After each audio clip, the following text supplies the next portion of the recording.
Hello बच्चों, मैं Praveen Dubey Sardana institute में एक बार फिर से आपका स्वागत करता हूं। देखिए बच्चों, आज हम सॉल्यूशन करेंगे जेल प्रहरी के पेपर का, जो पेपर आपको 3 अक्टूबर 2018 को पूछा गया था इवनिंग शिफ्ट में।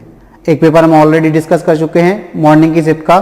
आज हम 20 क्वेश्चन फिर से डिस्कशन करने जा रहे हैं इवनिंग शिफ्ट वाले। ठीक है, देखिए आज का पहला क्वेश्चन क्या है, तो चलिए बात करते हैं पहले क्वेश्चन की। क्वेश्चन आपको पहला दिया है, एक वृत्त की ज्या इसकी त्रिज्या के समान है, वृत्त के लघु चाप पर ज्या द्वारा अंतरित कोण बताना है। ठीक है, अब सबसे पहले हम बात करें इसमें टर्म्स कौन कौन से आ रहे हैं। देखिए इसमें एक टर्म है एक वृत्त, फिर आ रहा है ज्या, फिर आपके पास आया है त्रिज्या। ठीक है, फिर आपके पास आया लघु चाप। अगर लघु है तो फिर दीर्घ भी होगा, अगर लघु चाप है तो फिर दीर्घ भी होगा। तो देखिए एक ही क्वेश्चन में क्यों ना हम बहुत सारी चीज़ों को समझ लें, जिससे अगर उससे रिलेटेड क्वेश्चन अगर थोड़ा सा घुमा फिरा के दे दें तो हम आसानी से बना लें। ठीक है, हमारा मेन उद्देश्य यही है कि एक क्वेश्चन के माध्यम से आप बहुत सारी चीज़ों को क्लियर कर लें। ठीक, तो देखिए अगर हम बात करें सबसे पहले वृत्त की, तो वृत्त क्या होता है, एक किसी निश्चित बिंदु से अगर कोई बिंदु इस तरीके से गमन करता है निश्चित दूरी पर कि उसकी एक निश्चित बिंदु से दूरी क्या होती है, हमेशा कैसी होती है, समान कांस्टेंट होती है। तो इस प्रकार जो आकृति बनती है वो क्या कहलाती है, वृत्त कहलाती है। तो ये वृत्त हो गया, ये हो गई वृत्त की परिभाषा। ठीक है, अब हम वृत्त में बात करें तो जो निश्चित बिंदु होता है जिससे एक समान दूरी पर एक बिंदु क्या हो रहा था, एक पथ में गमन कर रहा था। ठीक है ना, तो जो बिंदु था ये कहलाता है का सेंटर, ये क्या कहलाता है, केंद्र। ये वृत्त का केंद्र कहलाता है। तो वृत्त में केंद्र होता है, वृत्त के केंद्र से उस बिंदु तक की दूरी क्या कहलाती है, ये r होती है, ये कहलाती है त्रिज्या। ये क्या कहलाती है, त्रिज्या। ठीक, ये त्रिज्या की बात हो गई। अब अगर हम बात करें कि त्रिज्या को अगर दुगना करते हैं, मतलब यहां से लेके यहां तक मिला दें, तो फिर क्या बनती है, त्रिज्या को अगर हम 2 गुना कर देते हैं तो बनता है d। क्या बनता है, d, डायमीटर मतलब व्यास। फिर क्या बनता है, व्यास। यानी कि हम कह सकते हैं कि व्यास क्या होता है, त्रिज्या का 2 गुना होता है। ये चीज भी हमने जान ली। ठीक है, अब थोड़ी सी चीजें और जान लेते हैं इसके बारे में कि भाई ज्या क्या होती है। तो ज्या की अगर बात करें तो ज्या बोलें या जीवा बोलें, ज्या बोलें या जीवा बोलें, दोनों टर्म्स एक जैसे हैं। ठीक है, तो अब जीवा की बात करें या ज्या की बात करें तो अगर वृत्त पे कोई बिंदु 2 स्थित हैं, एक बिंदु P और एक बिंदु Q, और इनको मिलाने वाली जो रेखा होती है वो क्या कहलाती है, वृत्त की जीवा कहलाती है। ठीक है, क्या कहलाती है, वृत्त की जीवा कहलाती है। यदि वृत्त की परिधि पर 2 बिंदु स्थित हैं तो उनको मिलाने वाली रेखा ही क्या कहलाती है, वृत्त की जीवा कहलाती है। वृत्त की सबसे बड़ी जीवा क्या होती है, वृत्त की सबसे बड़ी जीवा ही उसका व्यास होती है। तो यहां से एक बात और निकली कि वृत्त की सबसे बड़ी जीवा क्या होती है, उसका व्यास होती है। तो हमने ये चीज भी जान ली भाई। तो हमने देखी केंद्र समझ लिया क्या होता है, वृत्त क्या होता है, फिर हमने उसकी त्रिज्या के बारे में जाना, हमने उसके व्यास के बारे में जाना, जीवा के बारे में यानी कि ज्या के बारे में जाना, त्रिज्या हमें क्लियर हो गई। अब बात करें लघु चाप की, तो अगर हम क्या करते हैं, वृत्त की परिधि पर 2 बिंदु ले लिए, एक बिंदु हमने P ले लिया, ठीक, और एक बिंदु हमने Q ले लिया। तो जो P और Q की जो न्यूनतम दूरी है, ये जो न्यूनतम दूरी है ये क्या कहलाता है, लघु चाप। ये क्या कहलाता है, लघु चाप। ठीक है, और P और Q की जो अधिकतम दूरी है उनके बीच की दूरी, देखिए आपको P से Q अगर जाना है तो बड़ा वाला रास्ता जो आपको दिख रहा है ये क्या कहलाता है, दीर्घ चाप। ये क्या कहलाता है बच्चों, दीर्घ चाप। तो ये आपके पास क्या आ गया, दीर्घ चाप। तो हमारे पास हमें दीर्घ चाप भी पता चल गया और लघु चाप भी पता चल गया। अब हम आते हैं क्वेश्चन पे। क्वेश्चन क्या कह रहा है, क्वेश्चन कह रहा है बच्चों कि वृत्त की ज्या इसकी त्रिज्या के समान है, वृत्त के लघु चाप पर ज्या द्वारा अंतरित कोण बताएं। ज्या के द्वारा इसके किस पर, लघु चाप पर। लघु चाप मतलब नीचे की तरफ। तो देखिए अगर हम ऐसे एक डायग्राम बना लेते हैं, हमने बोला कि 2 बिंदु हैं, यहाँ पर बिंदु A और यहाँ पर बिंदु क्या है, B, और लघु चाप कौन सा, ये वाला है। ठीक, अब ये बोल रहे हैं कि वृत्त की जो ज्या है वो त्रिज्या के बराबर है। तो वृत्त का केंद्र होगा, केंद्र से यहाँ तक दूरी जो है, परिधि तक की दूरी त्रिज्या कहलाती है। तो ये भी त्रिज्या है और ये भी त्रिज्या है, और इसकी जो ज्या है वो त्रिज्या के बराबर है।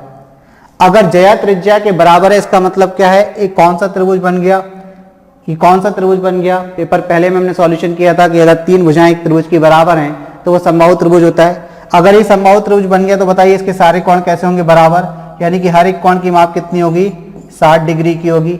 ये भी हमने फर्स्ट पेपर में डिस्कस किया था। ठीक, अब देखिए पहले पेपर को सॉल्व करने से कितनी चीजें हमें समझ में आ रही हैं कि ये 60 डिग्री का कोण हो गया प्रत्येक कोण। अब ये बोल क्या रहे हैं, बोले वृत्त के लघु चाप पर ज्या द्वारा अंतरित कोण। लघु चाप पर यानी कि इधर ये ज्या कितने का कोण बनाएगी किसी भी जगह पर, तो ये कोण आपको बताना है कि कितने डिग्री का कोण यहां पर बनेगा ज्या के द्वारा, ये आपको निकालना है। देखिए यहां पर एक थ्योरम का इस्तेमाल होगा। वो थ्योरम क्या है, अगर हम इन दोनों बिंदुओं को मिला देते हैं आगे पर्दी से, यानी कि जो जीवा थी अभी वो कहां मिल रही थी, जीवा के जो बिंदु थे हमने उसको कहां मिलाया था, केंद्र से, अब हमने उसको पर्दी से मिला दिया आगे। तो यहाँ एक थ्योरम लगती है, यहाँ एक प्रमेय लगती है आपकी कि वृत्त की जीवा द्वारा, वृत्त की एक ही जीवा द्वारा उसकी परिधि पर बने कोण उसके केंद्र पर बने कोण का आधा होता है। तो केंद्र पर कितना कोण बन रहा है, केंद्र पर बन रहा है 60 डिग्री का, तो परिधि पर कितना हो जाएगा, आधा यानी कि 30 डिग्री का, यानी कि ये कोण निकला है 30। अभी कोण क्यों निकाला उसका रीजन समझिए, हमें निकालना है ये वाला नीचे वाला कोण। तो ये बन गया आपका एक चतुर्भुज। ये क्या बन गया, चतुर्भुज। अगर आपको इसको नाम दें तो देखिए ये ए हो गया, इसको हमने नाम दे दिया सी, ये हो गया बी और ये हो गया डी, यानी कि ए बी सी डी एक चतुर्भुज हो गया। इसमें आपको कोण कौन सा निकालना है, सी निकालना है। और ये अगर वृत्त की परिधि पर कोई चतुर्भुज होता है तो वो कौन सा चतुर्भुज कहलाता है, वृत्त की परिधि पर कोई चतुर्भुज होने का मतलब क्या है कि चतुर्भुज के चारों शीर्ष, चतुर्भुज के चारों शीर्ष बच्चों कहां हो, वृत्त की परिधि पर स्थित हो। यदि वृत्त की परिधि पर चतुर्भुज के चारों शीर्ष स्थित होते हैं तो वो कहलाता है चक्रीय चतुर्भुज। तो ये कौन सा चतुर्भुज हो जाएगा, यहाँ पर चक्रीय चतुर्भुज। ये कौन सा चतुर्भुज हो जाएगा, चक्रीय चतुर्भुज। तो वृत्त की परिधि पर यदि किसी चतुर्भुज के चारों शीर्ष स्थित हैं तो वो कौन सा चतुर्भुज कहलाता है, चक्रीय चतुर्भुज।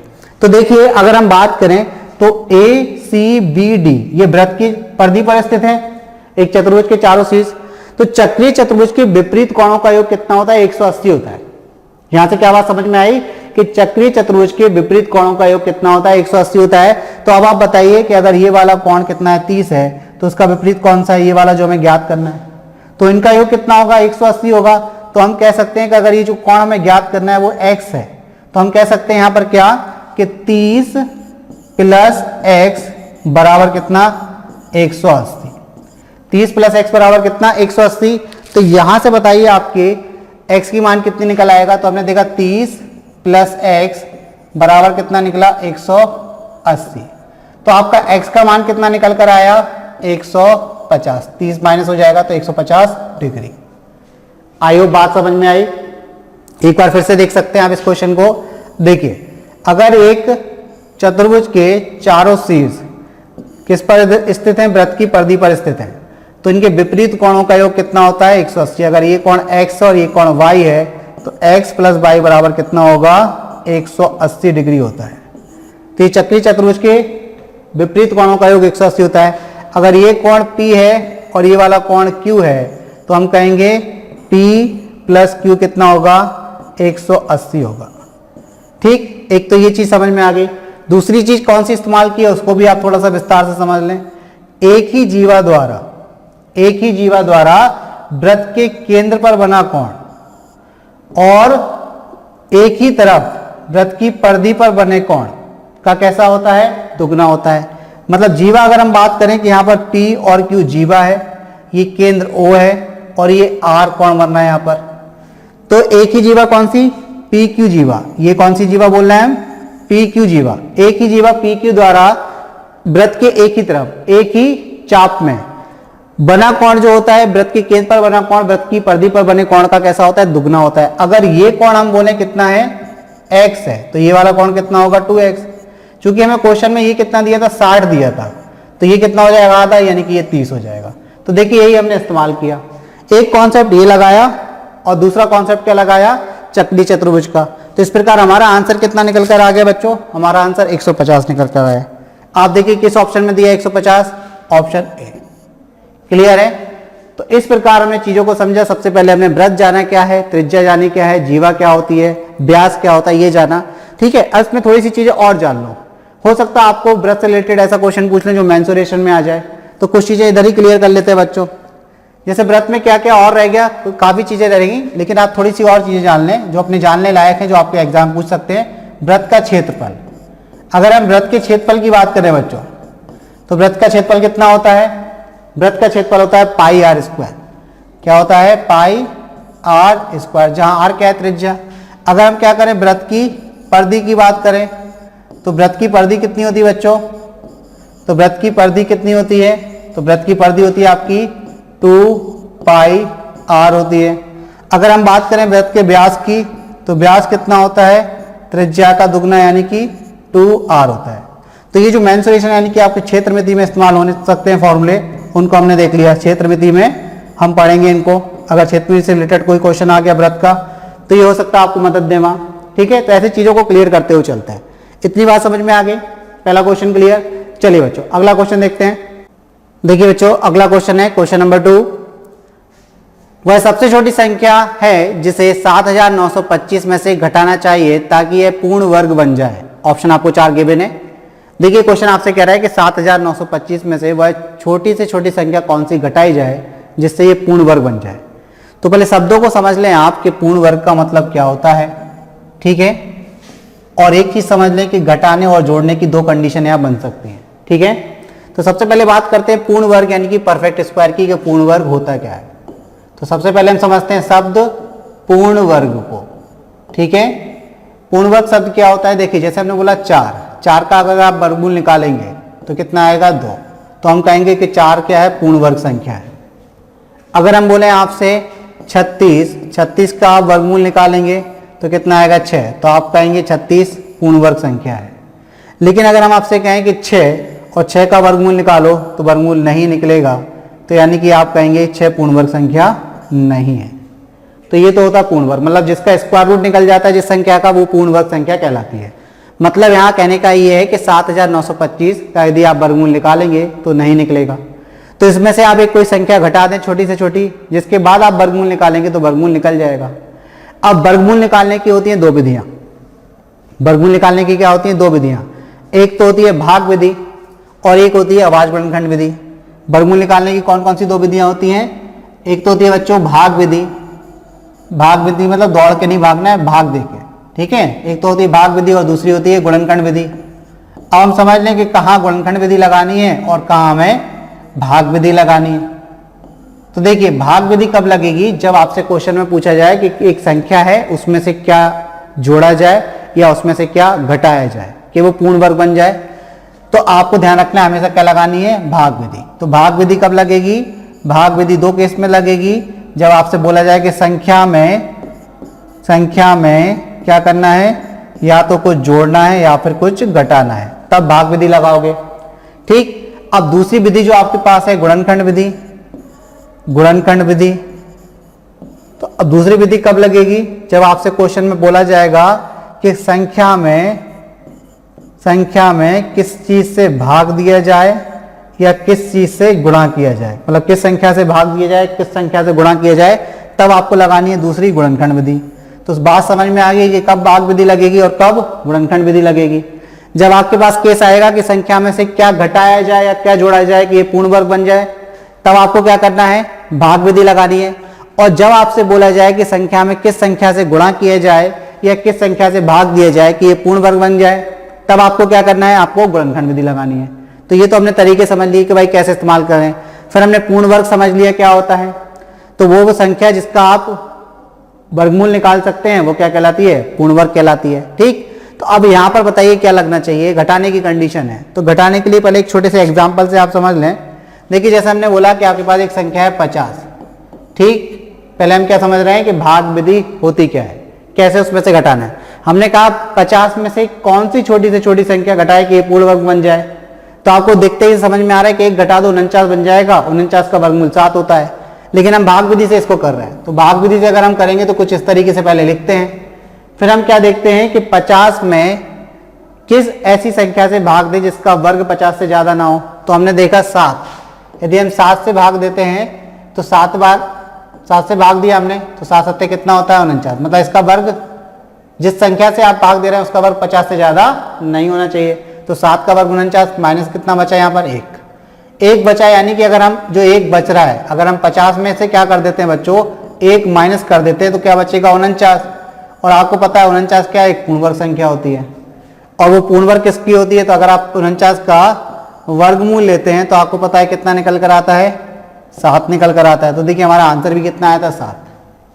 इसी में अगर जोड़ने का केस पूछ लें आपसे कि कौन सी संख्या जोड़ी जाए, अगर हमने आपको एक ऑप्शन दिया 85 कि 50 में कौन सी संख्या जोड़ी जाए कि ये पूर्ण वर्ग बन जाए, तो अब आप देखिए जोड़ने के लिए आपको क्या करना है, जैसे अभी हमने 50 से कम तक वाली संख्या ली थी जिसका वर्ग 50 से कम हो। अभी हमने कौन सी संख्या ली थी, जिसका वर्ग 50 से कम हो। अब हम ऐसी संख्या लेंगे जिसका वर्ग 50 से ज्यादा हो।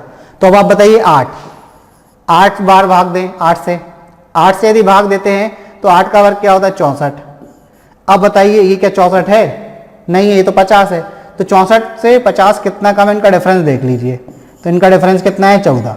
यानी कि अगर आपको इसको पूर्ण वर्ग बनाना है कोई संख्या जोड़कर, तो आपको 50 में कितना जोड़ना पड़ेगा, 14 जोड़ना पड़ेगा। ठीक, तो ये हो गया क्या कि जब आपसे जोड़ने का केस पूछ लिया जाए, तो घटाने और जोड़ने के दोनों केस हमारे सामने क्लियर है। ठीक, तो जोड़ने के केस में आप क्या करोगे, टेबल संख्या से ज्यादा टाइम रीड करोगे, और घटाने के केस में क्या करोगे, उससे कम टाइम रीड करोगे। अब हम आते हैं अपने क्वेश्चन पे। तो हमारा क्वेश्चन क्या था बच्चों, हमारा क्वेश्चन है 7925, ये हमारा क्वेश्चन है। बोला इसमें से कौन सी न्यूनतम संख्या घटाई जाए कि ये क्या बन जाए, पूर्ण वर्ग बन जाए। तो चलिए तरीका लगाते हैं।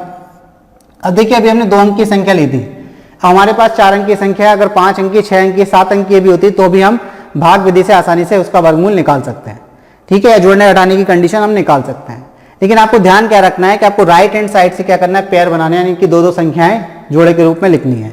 तो देखिए एक तो 25 हो गई, ठीक, और एक आपकी क्या हो गई 79, यानी कि 79 हो गई। अब आपको एक ऐसी संख्या चाहिए जिसका वर्ग 79 से ज्यादा ना हो, जिसका स्क्वायर 79 से ज्यादा ना हो। तो अब आप बताइए 8 का वर्ग 64 होता है, कम है, 9 का वर्ग 81 होता है, ज्यादा निकल जाएगा। तो आप क्या करेंगे, 8, यानी कि आपने 8 बार भाग दिया 8 से, तो कितना हो गया 64। तरीका समझते जाना। तो ये हो जाएगा आपका 5, और ये कितना हो जाएगा 1, शेषफल बचा।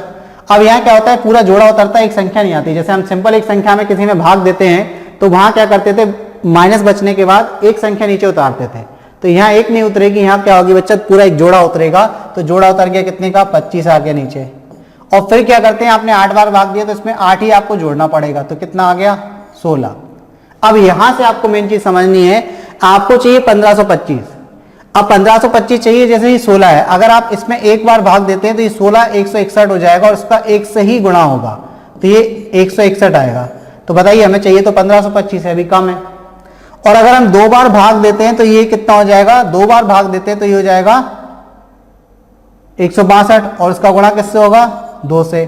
तो बताइए 4 6 दूनी 12 की 2 हाथ से 1 2 1 3, 324 होगा। तो अभी भी बहुत कम है। तो अब हमें बात समझ आने लगी कि हमें करना क्या, हमें ऐसी संख्या से अब भाग देना है जो इसके आगे लग के बनेगी और उसका गुणा उसी से होगा। यानी कि हमने क्या किया, इसको 9 बार भाग दिया, तो ये होता है 169, और इसका गुणा किससे होगा, 9 से ही होगा। तो देखिए 9 नाम 81 की एक हासिल क्या बचेगा, 8, 9 6 54 8 कितना हो जाएगा, 72, 9 6 54 8 72, 9 6 54 8 62, 62 की 2 हासिल में कितना, 6, 9 एकम 9 6 कितना हो जाएगा बच्चों, 15। तो 1521 आ गया बच्चों, कितना आ गया बच्चों, 1521 आ गया। अब आप बताइए जब आपने 9 बार भाग दिया है कितना आ गया, 1521 आ गया। शेषफल कितना बच रहा है, 4। यानी कि अगर इस संख्या में से हम क्या 4 माइनस कर दें तो ये क्या हो जाएगी, परफेक्ट स्क्वायर हो जाएगी, और इसका वर्गमूल आप निकालोगे कितना आएगा, 89, क्योंकि 9 बार भाग दिया था। तो देखिए जैसे हमने इसमें से माइनस किया हो गया ये 7921, यानी कि 7921 एक ऐसी संख्या है जो कि पूर्ण वर्ग संख्या है। अब अगर आप 7921 का क्या करते हैं, वर्गमूल निकालते हैं, क्या करते हैं, स्क्वायर रूट निकालते हैं, तो वो कितना आएगा, 89 आएगा। तो ये भाग विधि थी, वर्गमूल निकालनी थी। अब इसमें जोड़ने और घटाने की जब भी कंडीशन आएगी, आपको याद रखना है, क्या याद रखना है कि जब जोड़ने और घटाने की कंडीशन आएगी तो आपको क्या करना है, भाग विधि का इस्तेमाल करना है। लेकिन जब आपके पास कौन सी कंडीशन आएगी, अगर आपके पास कंडीशन चेंज हो जाती है, कौन सी, किस संख्या से गुणा किया जाए और भाग दिया जाए, तो आपको गुणनखंड विधि का इस्तेमाल करना है। ये चीज का आपको विशेष तौर से ध्यान रखना है। 2 विधियां होती हैं, एक भाग विधि और एक गुणनखंड विधि। भाग विधि कब लगानी है? जब आपसे पूछा जाए कि एक संख्या आपको दे दें और बोले कि इस संख्या में कौन सी संख्या जोड़ी जाए या घटाई जाए कि एक पूर्ण वर्ग बन जाए, तब आपको भाग विधि लगानी है। और अगर आपसे एक संख्या दे दें और पूछे कि संख्या में किस संख्या से गुणा किया जाए या भाग दिया जाए जिससे कि ये क्या बन जाए, पूर्ण वर्ग बन जाए, तब आपको गुणनखंड विधि लगानी है। ये चीज का आपको विशेष तौर से ध्यान रखना है। तो देखिए हमारा आंसर क्या आया, हमारा आंसर इस क्वेश्चन का सी, 4 हमारा ऑप्शन हो गया। ठीक है, ऑप्शन सी 4 नंबर देखिए आपका आंसर आपका सी, यानी कि 4 आपने घटाना था। चलिए तो बेटा अगला क्वेश्चन देखते हैं बच्चों। देखिए अगला क्वेश्चन है बिंदु 4, -3 इस रेखा पर स्थित नहीं होता। 4 आपको रेखाओं के समीकरण दिए हैं और बोल रहे हैं कि बिंदु 4, -3 इस रेखा पर स्थित नहीं होता।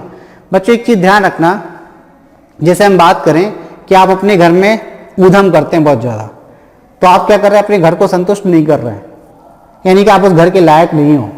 अगर आप उसके हिसाब से चलोगे, उसमें संतुष्ट करोगे, तो वो क्या होगा, जाओगे आप उसके लायक हो जाओगे।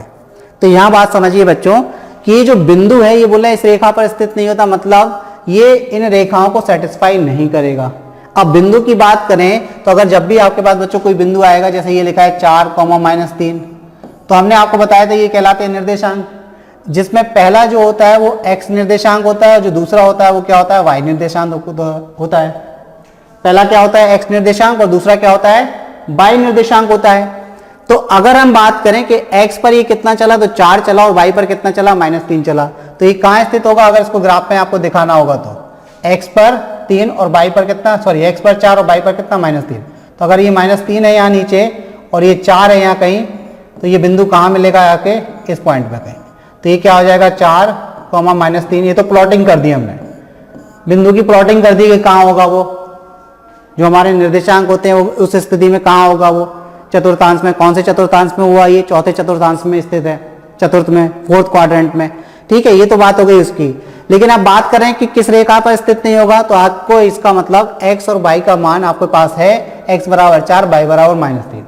हम इक्वेशन में एक एक करके रखेंगे और जिस पर ये सेटिस्फाई नहीं होगा, यानी कि उसमें ये स्थित नहीं होगा। अब सेटिस्फाई का मतलब क्या है, जब आप x और y का मान यहाँ रखेंगे तो यहाँ आपको अगर 0 मिल जाता है तो मतलब वो सेटिस्फाई कर रहा है, और अगर 0 नहीं मिलता है तो सेटिस्फाई नहीं कर रहा है। तो चलिए पहली इक्वेशन देखते हैं क्या है हमारे पास। पहली इक्वेशन है 2x + 3y + 1 इक्वल टू क्या है, 0। x की वैल्यू कितनी रखनी है, 4, तो 4 इधर रखेंगे तो कितना हो जाएगा, 8। 3 इधर रखेंगे तो कितना हो जाएगा, -9, प्लस में कितना है, 1, बराबर कितना, 0। तो देखिए 9 बराबर 9, यानी कि 0 बराबर 0 सेटिस्फाई कर गया। जबकि पूछा क्या है, इस रेखा पर स्थित नहीं है, मतलब ये वाला आपका आंसर नहीं हो सकता, इस पर तो स्थित है। ठीक, अब आइए दूसरे ऑप्शन पे। तो x प्लस क्या है आपके पास, 2y + 2 इक्वल टू क्या है बच्चों, 0। x की वैल्यू कितनी है, 4 रख दीजिए, प्लस, अच्छा y की वैल्यू -3 है, तो -3 है तो देखिए माइनस ही कर दे रहे डायरेक्ट इसको, तो इसकी वैल्यू -3 है तो -3 कर लीजिए। देखिए बच्चों y की वैल्यू -3 है तो -6 हो जाएगा, और प्लस का 2 इक्वल टू 0। तो देखिए 4 + 2 कितना हो गया, 6, तो ये भी 0 इक्वल टू क्या हो गया, 0। यानी कि हमारा ऑप्शन बी भी सेटिस्फाई हो गया, ऑप्शन ए भी सेटिस्फाई हो गया, यानी कि ए और बी तो आंसर नहीं हो सकता। अब हम किस पे आएंगे, ऑप्शन सी की तरफ आएंगे। तो अगर ऑप्शन सी देखें तो क्या हमारा भाई, यहां पर आपको दिया x + y -1 equal to 0। x की वैल्यू कितनी है, 4, y की वैल्यू कितनी है, -3, और यहां पर कितना दिया, 1 इक्वल टू 0। तो देखिए ये भी हो जाएगा -3 -1 -4, तो ये हो गया 0 इक्वल टू 0, यानी कि इस पर भी सेटिस्फाई हो रहा है, यानी कि इस रेखा पर भी स्थित होगा ये बिंदु। तो हमारा ऑप्शन सी भी नहीं हो सकता। तो अब बचा क्या, डी, तो डी हमारा आंसर हो जाएगा। तो चलिए चेक कर लेते हैं डी ऑप्शन को। तो x - y + 1 इक्वल टू कितना, 0। ठीक है, अब रखते हैं वैल्यू, x की वैल्यू कितनी है, 4। अब देखिए -y ऑलरेडी और y की वैल्यू भी -3 है, तो कितना हो जाएगा, प्लस का 3 + 1 बराबर 0। टोटल कितना हो गया, 8। 8 बराबर 0 होता है क्या, नहीं होता, तो ये सेटिस्फाई नहीं कर रहा। तो हमारा ऑप्शन क्या हो गया, डी। आई होप आपको बात समझ आई। देखिए आपको हमेशा ध्यान रखना है, जब भी बिंदु सेटिस्फाई करने के लिए पूछें, आपसे ऐसे भी पूछ सकते हैं इस क्वेश्चन को, इस रेखा पर स्थित नहीं है की जगह इस रेखा पर स्थित है, बिंदु इनमें से किस रेखा पर स्थित है, तो आपके ऑप्शन फिर चेंज हो जाएंगे, इक्वेशन थोड़ी दूसरी आएंगी। तो वहां 3 इक्वेशन ऐसी होंगी जिसको वो सेटिस्फाई नहीं करेगा, एक को सेटिस्फाई करेगा। क्लियर? चलिए अगला क्वेश्चन देखते हैं बच्चों। अगला क्वेश्चन क्या है, देखिए अपनी त्रिज्या से 8 गुना ऊंचाई वाले, अपनी त्रिज्या से 8 गुना ऊंचाई वाले एक बेलनाकार रॉड को पिघलाया जाता है एवं इसे एक समान त्रिज्या वाले गोलाकार गेंदों में ढाला जाता है, तो गेंदों की संख्या आपको बतानी क्या है। ठीक है, तो सबसे पहले ये चीज समझ लें बच्चों, इस क्वेश्चन को स्टार्ट करने से पहले, कि यदि आप कोई चीज पिघलाकर, कोई आपके पास एज इट इज चीज है उसको आप पिघलाकर कोई नई चीज बना रहे हैं, तो ध्यान रखना दोनों चीजों के आयतन कैसे होते हैं, बराबर होते हैं। मान के चलिए आपके पास एक लोहे का बड़ा टुकड़ा था, आपने उसको पिघलाया, उससे छोटी छोटी बॉलें बनाई। ठीक है, तो जो छोटी छोटी बॉलों की संख्या होगी, बहुत सारी बॉलें, उन सभी का जो टोटल आयतन होगा, वॉल्यूम होगा, आयतन, वो बड़ी जो आपने लोहे के टुकड़े को पिघलाया था उसके आयतन के बराबर होगा। ठीक, इन केस अगर क्वेश्चन में ऐसा लिखा आता है कि पिघला लेते समय आपका 20% वेस्ट में चला गया या खराब हो गया, तो फिर हमें उतना परसेंट हटाना पड़ेगा। इस क्वेश्चन में ऐसा कुछ नहीं दिया। इसका मतलब क्या है कि जो चीज आपने पिघलाई थी बेलन को और उसका एज इट इज पूरा इस्तेमाल कर लिया, मतलब 100% से 100% बना लिया, कोई भी चीज आपकी वेस्ट नहीं गई। इतनी चीज क्लियर। अब इन्होंने बात क्या की है, तो सबसे पहले उन चीजों को समझेंगे हम कि अपनी त्रिज्या से 8 गुना ऊंचाई वाले एक बेलनाकार रॉड को पिघलाया जाता है। अब बेलनाकार रॉड को पिघलाया जाता है तो सबसे पहले हम समझ लें कि बेलन होता क्या है। तो बेलन कुछ बच्चों ऐसी आकृति होती है जिसका बेस क्या होता है, वृत्ताकार होता है। ठीक है, जैसे आपने गोल मार्कर देखा है, मार्कर एक बेलन का एग्जाम्पल है। ठीक है, आपने पाइप देखे होंगे गोल, वो बेलन के एग्जाम्पल है, जिनका आधार क्या होता है, वृत्ताकार होता है, ऊपर तक जाता है शेप। या फिर हम ऐसे कहें कि आपके पास सिक्के हैं, मान के चलो 1-1 रुपए के एक जैसे सिक्के हैं, उन सिक्कों को आप ऐसे करके गड्डी जब बना लेंगे तो वो क्या बनेगा, बेलन बनेगा। तो ये चीज तो हमारी बेलन हो गई। और बेलन क्या होता है, एक त्रिविमीय आकृति होती है, यानी कि 3 डायमेंशनल फिगर होता है। अब बेलन में क्या क्या चीजें होती है उनकी चर्चा कर लेते हैं। बेलन में जो वृत्त होता है उसका एक क्या होता है बच्चों, केंद्र होता है। केंद्र से उसकी परिधि तक की दूरी क्या कहलाती है, त्रिज्या कहलाती है r। तो बेलन की एक त्रिज्या होती है। इन दोनों केंद्रों को मिलाने वाली रेखा क्या कहलाती है, इन दोनों बेलनों को केंद्रों को मिलाने वाली रेखा इसकी ऊंचाई कहलाती है। इसको s से डिनोट करते हैं। ठीक है, अब बेलन में कौन कौन सी चीजें होती हैं उनकी बात कर लेते हैं। सबसे पहले हम इसके आयतन की बात कर लेते हैं। तो बेलन का जो आयतन होता है, बेलन का जो आयतन होता है, किसका आयतन की बात कर रहे हैं, बेलन की, यानी कि सिलेंडर इसको इंग्लिश में बोला जाता है। तो बेलन का जो आयतन होता है वो क्या होता है, देखिए अगर आप क्षेत्रफल को ऊंचाई से गुणा कर दो तो क्या बन जाता है, आयतन। जैसे हम किसी कमरे में खड़े हैं और वो कमरा कैसा है, स्क्वायर के शेप का है, नीचे उसका फर्श कैसे शेप का है, स्क्वायर के यानी कि वर्ग के आकार का है, और उस कमरे की भुजा जो है मान के चलिए 10 मीटर की है, और उस कमरे की ऊंचाई भी क्या है, 10 मीटर है। तो आप क्या करिए, पहले क्या करिए, नीचे के फर्श का क्षेत्रफल निकालिए। तो 10 × 10 कितना हो जाएगा, 100, और उसका ऊंचाई से गुणा कर दीजिए यानी कि 1000। तो उस कमरे का आयतन कितना आ जाएगा, 1000। तो आयतन जब भी आपको निकालना हो तो क्षेत्रफल को यदि ऊंचाई से गुणा कर देते हैं तो क्या निकल आता है, आयतन। तो अगर हम बात करें कि बेलन के बेस में क्या है, तो बेलन के बेस में वृत्त है। और अभी हम सीख के आए थे बच्चों कि वृत्त का क्षेत्रफल क्या होता है, वृत्त का क्षेत्रफल क्या होता है, πr² होता है। वृत्त का क्षेत्रफल क्या होता है, πr² होता है। तो यदि वृत्त का क्षेत्रफल πr² है, इसको यदि हम किससे गुणा कर दें, ऊंचाई से, तो बेलन की ऊंचाई कितनी है, h। अगर हम s से गुणा कर देते हैं तो क्या बनेगा, आयतन πr²h। ये हो गया बेलन का आयतन।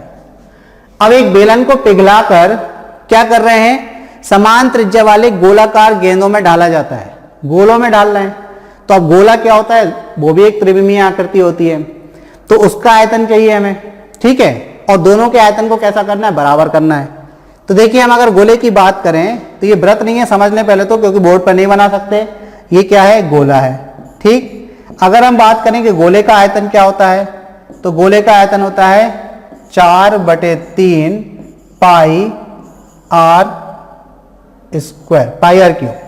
कितना होता है, πr³। 4/3 πr³। ये क्या होता है, गोले का आयतन होता है। ठीक, अब आप समझे चीजों को। अपनी त्रिज्या से 8 गुना ऊंचाई वाले एक बेलनाकार रॉड को पिघलाया जाता है, मतलब 8 गुना ऊंचाई वाले, त्रिज्या से 8 गुना ऊंचाई वाले। तो अगर हम त्रिज्या बेलन की कितनी मानी हमने, r मानी, तो सबसे पहले इनको समझ लें, यहां पर और स्पष्ट कर लें। देखिए बेलन का आयतन हमने लिख लिया था। ठीक है, यह आयतन था किसका, बेलन का, कितना था, πr²h। ठीक है। इसके बाद हमने गोले का आयतन लिखा, कितना था, तो हमने गोले का आयतन लिख लिया। गोले का आयतन कितना होता है बच्चों, 4/3 पाई आर क्यूब। ये हो गया गोले का आयतन। ये तो हो गई सारी बातें। अब इनमें क्वेश्चन में बोला है कि जो बेलन की त्रिज्या है, उसकी जो ऊंचाई है वो उसकी त्रिज्या की कैसी है, 8 गुनी है। तो अगर हमने त्रिज्या यहां पर r मानी तो बताइए ऊंचाई कितनी हो जाएगी, ऊंचाई हो जाएगी 8r, हो जाएगी कि नहीं, 8r हो जाएगी बच्चों। तो r कर लीजिए इसको h की जगह पे, ऊंचाई कितनी हो जाएगी, 8r हो जाएगी। चलिए, तो ऊंचाई होगी आपकी 8r। देखिए क्वेश्चन में लिखा है, क्वेश्चन में क्या लिखा है, अपनी त्रिज्या से 8 गुना ऊंचाई वाले एक बेलनाकार रॉड को पिघलाया जाता है। ठीक है, तो ऊंचाई मतलब कितनी है उसकी, 8r है। यदि त्रिज्या कितनी है, r है, तो ऊंचाई कितनी हो गई, 8r हो गई। चलिए, तो यहां हमने समझ ली चीज। अब अगर हम h की जगह पे 8r रख दें तो बताइए बेलन का आयतन कितना होगा। अगर हम बेलन के आयतन की बात करें तो बेलन का आयतन कितना हो जाएगा, तो बेलन का आयतन हो जाएगा, यहां पर वैल्यू रख देंगे हम h की, तो पाई r स्क्वायर इंटू 8r। तो यहां से ये निकलेगा 8 पाई r क्यूब। ठीक है, 8 पाई r क्यूब, ये हो गया बेलन का आयतन। अब थोड़ा सा फिर से जाते हैं क्वेश्चन पे। देखिए क्वेश्चन में क्या लिखा, एवं इसे एक समान त्रिज्या वाले गोलाकार गेंदों में ढाला जाता है। समान त्रिज्या वाले गोलाकार गेंदों में ढाला जाता है, इसका मतलब क्या है, जो बेलन की त्रिज्या है r, वही त्रिज्या किसकी है, गोले की भी। इसीलिए हमने यहां पर चेंज नहीं किया, दोनों जगह r ही r लिखा। ठीक है, अब ये बात हो गई। तो बोले ऐसे गेंदों की संख्या बताएं कितनी है, तो हमने बोला भाई गेंदों की संख्या कितनी, n है। कितनी गेंदें बनाई जा सकती हैं, n। अब एक गेंद का आयतन कितना है, एक गेंद का आयतन है 4/3 पाई r क्यूब। तो n गेंदों का आयतन कितना हो जाएगा, n 4/3 पाई r क्यूब। और ये किसके बराबर होगा, ये होगा बेलन के आयतन के बराबर। क्योंकि भाई आप बेलन को पिघला कर ही तो क्या कर रहे हैं, गोले बना रहे हैं। और हमने बोला कि अगर n गोले बने और एक गोले का आयतन 4/3 पाई r क्यूब है, तो n गोलों का आयतन बेलन के आयतन के कैसे होगा, बराबर होगा। तो भाई बराबर कर दिया। देखिए 4 r की घात 3 ये कट गया, r की घात 3 ये कट गया, पाई से पाई कट गया, 4 से 2 बार कट गया। अब 3 का गुणा किससे हो जाएगा, 2 से। तो n की वैल्यू कितनी आ गई, 6। यानी कि आप कितने गोले बना सकते हैं, 6 गोले बना सकते हैं। नंबर ऑफ जो बॉल्स थी वो कितनी आई आपकी, 6 आई। तो चलिए देख लेते हैं कौन सा ऑप्शन है आपका, ऑप्शन डी। तो डी आपका इस तरीके से क्या हो गया बच्चों, आंसर हो गया। इस चीज को समझ लिया हमने। अब एक दो चीजें और समझ लेते हैं। एक दो चीजें क्या समझ लेते हैं, देखिए जैसे हमारे पास बेलन का आयतन तो हमने समझ ही लिया। अब बेलन की 2-3 चीजें और देख लेते हैं कि क्या क्या पॉसिबिलिटी उसमें होती है। तो बेलन में आयतन होता है एक, ये वक्र पृष्ठीय क्षेत्रफल कहलाता है, एक संपूर्ण पृष्ठीय क्षेत्रफल होता है। तो हम उसको और देख लेते हैं। अगर हम बात करें बेलन के वक्र पृष्ठीय क्षेत्रफल की, वक्र पृष्ठीय क्षेत्रफल यानी कि कर्व्ड सरफेस एरिया, ये किसका है, बेलन का। अगर बेलन का हम किसकी बात कर रहे हैं, वक्र पृष्ठीय क्षेत्रफल की, तो क्या होता है, जो घुमावदार एरिया ये वक्र पृष्ठीय क्षेत्रफल कहलाता है। तो ये कैसे निकलता है, परिधि जो वृत्त की होती है वो क्या होती है, 2 पाई r, और बेलन की ऊंचाई कितनी होती है, h। अगर 2 पाई r यानी कि परिधि को आप ऊंचाई से गुणा कर दें, परिधि को क्या करें, ऊंचाई से गुणा कर दें, तो आपको क्या निकलेगा, वक्र पृष्ठीय क्षेत्रफल। तो 2 पाई r h, ये आ गया वक्र पृष्ठीय क्षेत्रफल। एक चीज याद रखनी है, अच्छा यूनिट भी ध्यान रखनी है, जो आयतन की यूनिट होती है वो घन मीटर घन सेंटीमीटर में होती है, जबकि क्षेत्रफल की यूनिट वर्ग मीटर वर्ग सेंटीमीटर में होती है। ठीक, वक्र पृष्ठीय क्षेत्रफल के बाद अगर बात करें बेलन के संपूर्ण पृष्ठीय क्षेत्रफल की, किसकी बात करें, संपूर्ण पृष्ठीय क्षेत्रफल की, तो देखिए वक्र पृष्ठीय तो आपने निकाल लिया, यानी कि आपने ये तिरछा वाला पूरा निकाल लिया। तो आपने छोड़ कौन सा दिया, ये ऊपर का और ये नीचे का, और नीचे और ऊपर का क्षेत्रफल क्या है, वृत्त का क्षेत्रफल, और वो 2 बार है। तो यदि हम 2 पाई r h में क्या जोड़ दें, वक्र पृष्ठीय क्षेत्रफल में 2 बार क्या जोड़ दें, वृत्त का क्षेत्रफल जोड़ दें। वृत्त का क्षेत्रफल होता है पाई r स्क्वायर, और उसको 2 बार करके जोड़ दें, तो ये क्या निकलेगा आपका संपूर्ण पृष्ठीय क्षेत्रफल। यहां से क्या कॉमन आ रहा, 2 पाई r कॉमन आ रहा, तो क्या बचा, r प्लस h। तो इस तरीके से हमने क्या निकाल लिया, संपूर्ण पृष्ठीय क्षेत्रफल निकाल लिया, किसका, बेलन का। तो यहां से हमने 2 चीजें और तैयार कर ली कि बेलन का वक्र पृष्ठीय क्षेत्रफल क्या होता है, 2 पाई r h, संपूर्ण पृष्ठीय क्षेत्रफल क्या होता है, 2 पाई r प्लस h। क्लियर। अब हम थोड़े गोले पे भी आ जाते हैं। तो गोले का देखिए हमने क्या पढ़ लिया था, गोले का हमने आयतन पढ़ लिया।